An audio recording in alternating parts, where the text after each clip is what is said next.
significative, c'est-à-dire la seule communauté qui est considérée, c'est la communauté intellectuelle. Mais elle représente quoi par rapport aux Algériens qui sont à l'extérieur du pays? Elle représente à peine 0,5%. C'est pour ça que je dis elle est négligeable. Quand les flux commerciaux commencent et deviennent, ou ces flux-là deviennent aussi importants que ceux liant les Tunisiens par rapport à la Tunisie ou les Marocains de l'extérieur par rapport au Maroc, à ce moment-là, la communauté, elle devient influente. Mais par contre, sur le plan intellectuel, puisque c'est une communauté d'élite, notamment celle qui est ici en Amérique du Nord, si c'est une communauté d'élite, l'influence va être mesurée en fonction de la fréquence des fréquentations entre l'élite algérienne en Algérie et l'élite algérienne établie à l'extérieur du pays. Mais il y a un effet qui va contrecarrer il y a aussi un peu de concurrence sur les ressources. Si nous acceptons, nous, collectivement ici à l'extérieur, nous acceptons de faire don à nos collègues de ces salaires ou de ces honoraires ou de ce qu'on va aller chercher là-bas, ils vont peut-être accepter de nous intégrer dans leur réseau et accepter de nous...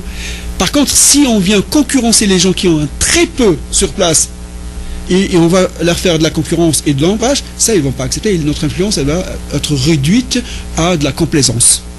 Vous... Est-ce que tu penserais, Béchir, toi et moi, nous sommes des consultants pour le gouvernement tunisien, est-ce que tu penses que le gouvernement algérien va vouloir faire appel à deux Tunisiens pour venir former leurs fonctionnaires de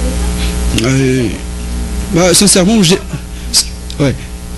sincèrement, il y a une sorte, comme je disais tout à l'heure, il y a une sorte de concurrence sur les ressources. C'est-à-dire, si on accepte de nous investir de la même manière que les Tunisiens sont investis dans leur pays au départ, il y a 25 ans de cela, et si on accepte de faire don, moi j'ai, depuis un certain moment, comme consultant, là je pars pour Alger pour la formation de 150 cadres du ministère de l'Environnement et des Ressources en eau.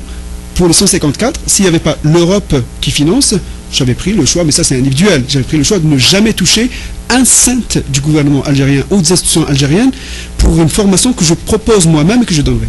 Ça tu le sais, je le fais à l'ENA, mais ça c'est individuellement parlant. Si nous acceptons comme communauté de payer une sorte de redevance, pas une redevance, mais une sorte de dette que nous avons envers le pays, individuellement, le transfert sera bénéfique. Mais si on va là-bas comme concurrent sur les ressources, c'est sûr et certain que nous allons pas contribuer, ni influencer, ni quoi que ce soit. C'est-à-dire nous serons considérés comme étant ces Algériens qui vivent à l'étranger, qui vivent bien et qui viennent ramasser les miettes qui nous restent. Et ça, il faudrait être conscient. Mais il ne faut pas aussi hésiter de le dire. Nous le pensons tous de cette manière-là. Nos collègues ne nous le disent pas, mais ils ne nous invitent pas. Ils préfèrent inviter un Français. Ou ils préfèrent inviter un Québécois ou un Canadien. Ou préfèrent... Et de souche, bien évidemment. Bien évidemment. Mais pourquoi? C'est parce qu'il y a cette concurrence sur les ressources qui pourrait nuire à cette relation que nous avons avec le pays. Ok. S'il vous plaît, votre question devant le micro, merci.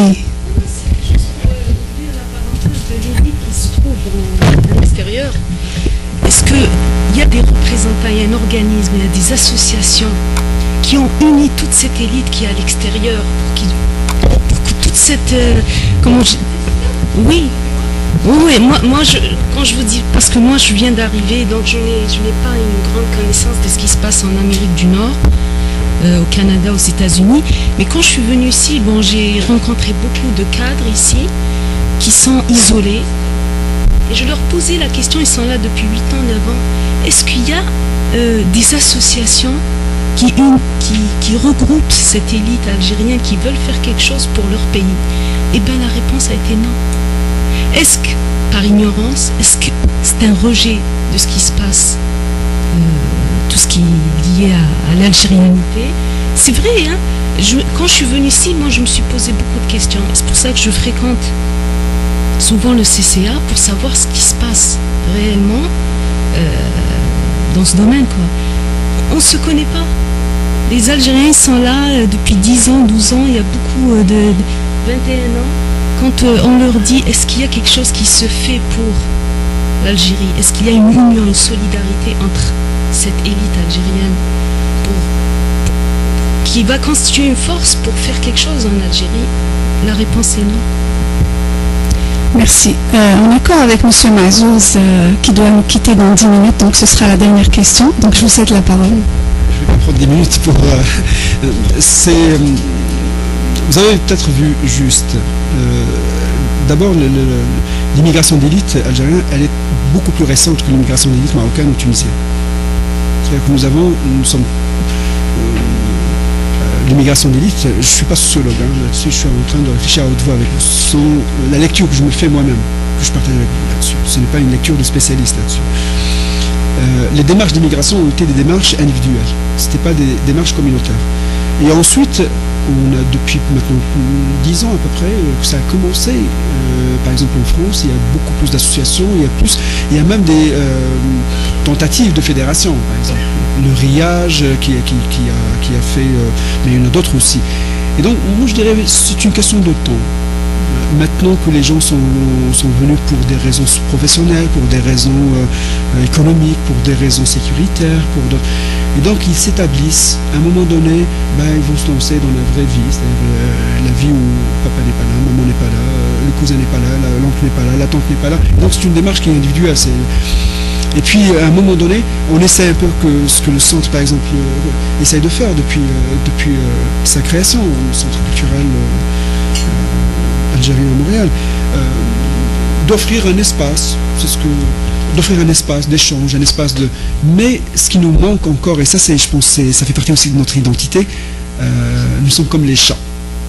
Nous aimons 3 choses, j'aime bien dire ça, c'est un peu comme les professeurs aussi d'université, je disais ça à Roxane tout à l'heure, enfin pas tout à l'heure, il y a 2 ou 3 jours, nous sommes comme les chats, nous aimons la solitude,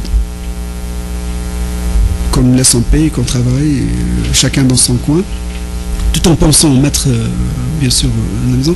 On a besoin de ces caresses et on a besoin de nourriture. Et on revient à la maison qu'on manque de caresses ou de nourriture. Et chaque fois qu'on a besoin de se sentir en sécurité, alors on a besoin d'un berger. Et comme le berger des chats n'existe pas, alors on n'a pas encore atteint notre stade d'évolution, on n'a pas encore atteint ce stade-là qui nous permet d'avoir un berger fédérateur. On n'aime pas, au contraire. On a immigré, mais avec toute cette crainte-là d'être récupéré quelque part, par quelqu'un qu'on ne connaît pas, par une association qu'on ne connaît pas. Et ça, on véhicule encore. Peut-être que dans quelques années à venir, dans quelques générations, on va avoir ce regroupement identitaire, ce regroupement... Et à mon avis, je ne suis pas encore sûr que nous avons une communauté nationale à l'étranger. Pour ne pas reprendre les termes officiels qui a été adopté officiellement par... on n'est pas encore une communauté nationale à l'étranger. Nous sommes des individus à l'étranger. Nous sommes des petites communautés, nous sommes des petits qui essaient de se réunir pour des lieux de débattre des questions. Mais est-ce qu'avec ça, on peut influencer les décideurs? Je ne pense pas. Est-ce qu'avec ça, on peut aider le pays collectivement? Oui, peut-être, pour certaines associations qui sont hyper spécialisées dans certains segments, qui ne ratissent pas large et qui acceptent de faire don au pays et qui acceptent de jouer le rôle de pont, à la fois individuel et collectif. Probablement, nous sommes à une étape dans l'évolution de l'immigration algérienne et étrangère.